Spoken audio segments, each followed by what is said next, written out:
government's proposed Commonwealth Integrity Commission, arguing elements are illogical. Attorney General Christian Porter revealed draft legislation for the organisation yesterday. Geoffrey Watson is a barrister and former counsel assisting the Independent Commission Against Corruption in New South Wales. He joins us now from Sydney. Geoffrey Watson, welcome. So we'll get into the specifics in a moment, but after all the discussion there's been in Australia over the years about the importance of a federal anti-corruption body, what do you make of this proposal? Does this indicate a government which is serious about rooting out corruption? No, just the opposite.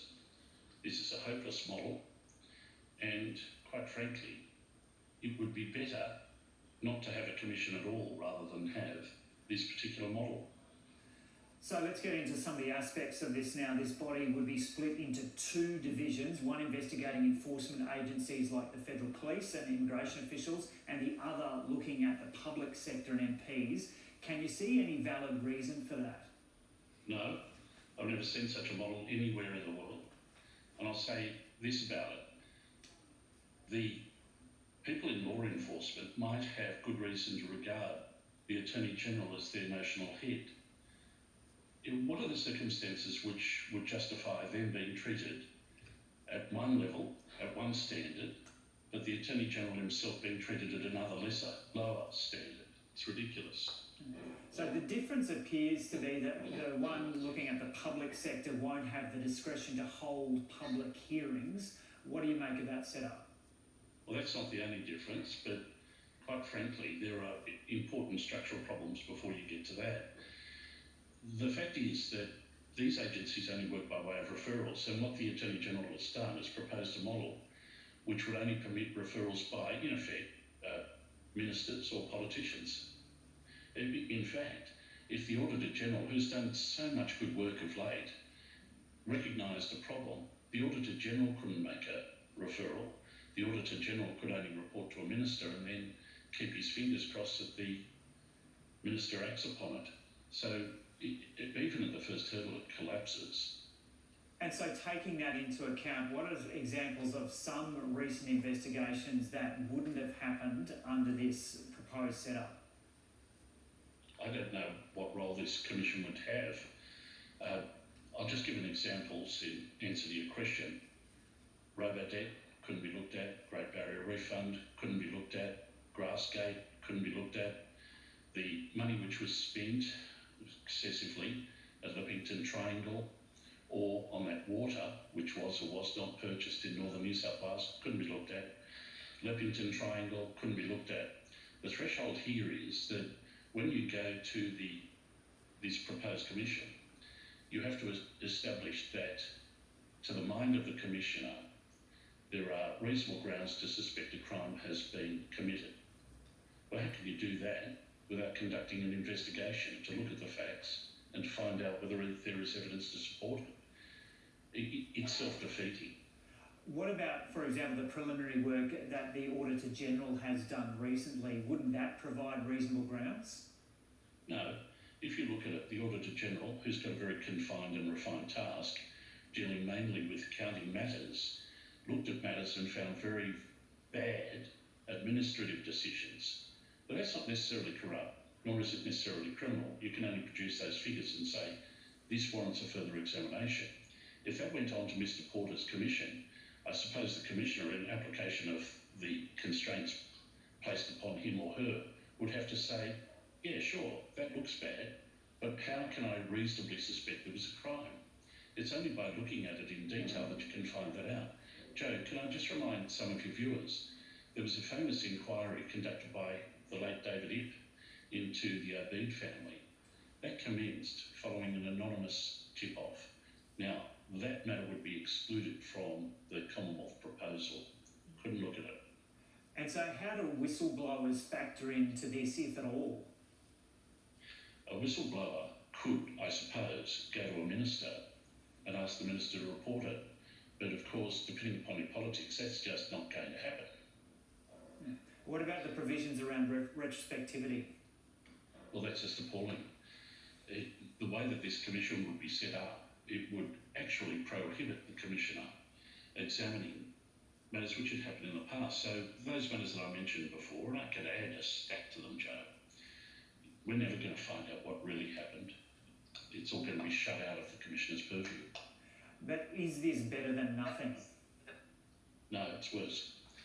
It's quite clearly worse. The experience has shown this: if you set up a weak-kneed body without sufficient power, then it'll continue its work, because subsequent governments, surprise, surprise, are not so eager to empower anti-corruption bodies to look at perhaps what they're doing currently.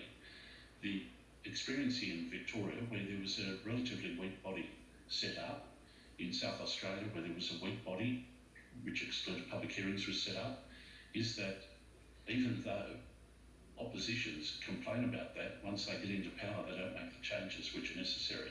So I would be urging strongly that this bill be booted out. May I make the point? And I feel as though we're getting played here. The government promised this 2 years ago.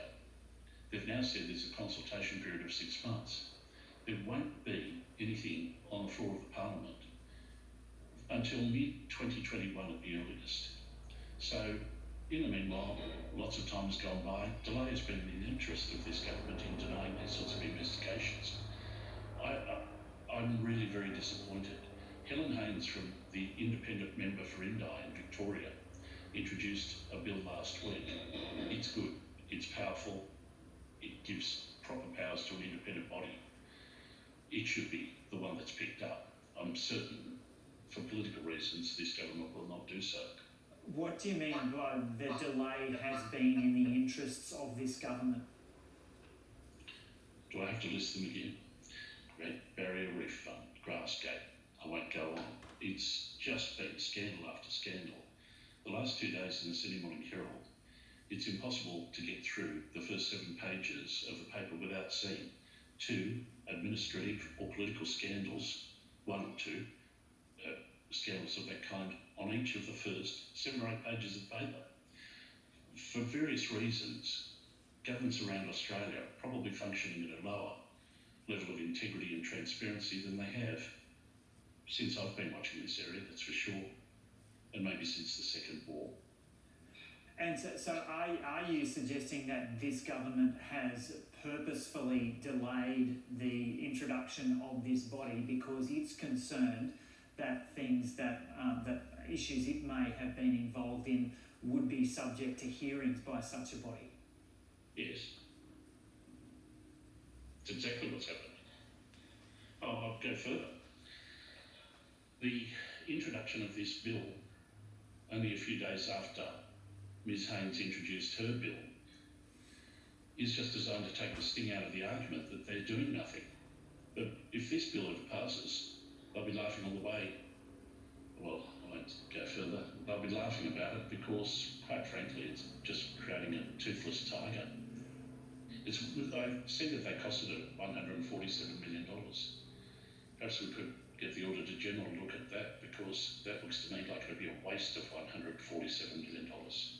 What about many MPs' arguments that other independent commission against corruption, anti-corruption bodies have overstepped the mark, and that this kind of body needs to set a new standard in terms of just how far anti-corruption bodies can go, and it's the courts that should eventually make the decision about whether people are guilty or not?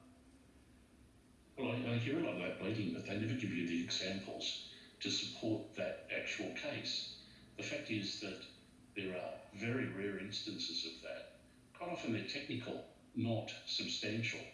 These bodies are often afflicted with the fact that after findings are made, corrupt businessmen or corrupt politicians come out and say they got it all wrong. Then, depending upon your interests, those statements are picked up and repeated as though they're the fact. They're not the fact. I see the arguments raised, for example, in the Murdoch press this morning, again citing instances which are not true instances. Just give me the examples, Mr. Porter. Okay, so how intensively will you be fighting to stop this legislation? Are you going to be going down to Canberra to work with, to speak to Labor and the crossbenchers to ensure this bill does not get through the House? You bet. I'll be there. As long as I can muster the strength to get down to Canberra, I'll be going there to explain to anyone who will listen that introducing a commission of this kind is worse than not having one at all. And how important is this issue for the nation? We do polling on this, and of course, not everybody's interested in it, but of the people who know what's going on in this area, the results are things like 90% of Australians want it. 8% of Australians say, well, they haven't made up their mind. It's something like 2% oppose it. I've got a bit of a saying, Joe, which is when I talk to people about this, I can't find anybody who doesn't want it, who doesn't want a powerful body, and who doesn't want it right now. Not another 6 months. We've had all the consultation necessary. Go and have a look at the bill proposed by Helen Haynes from Indi, which has got crossbench support and now Labor support. Introduce that. Okay, Geoffrey Watson, thanks so much for talking to us this morning from Sydney. It's my pleasure.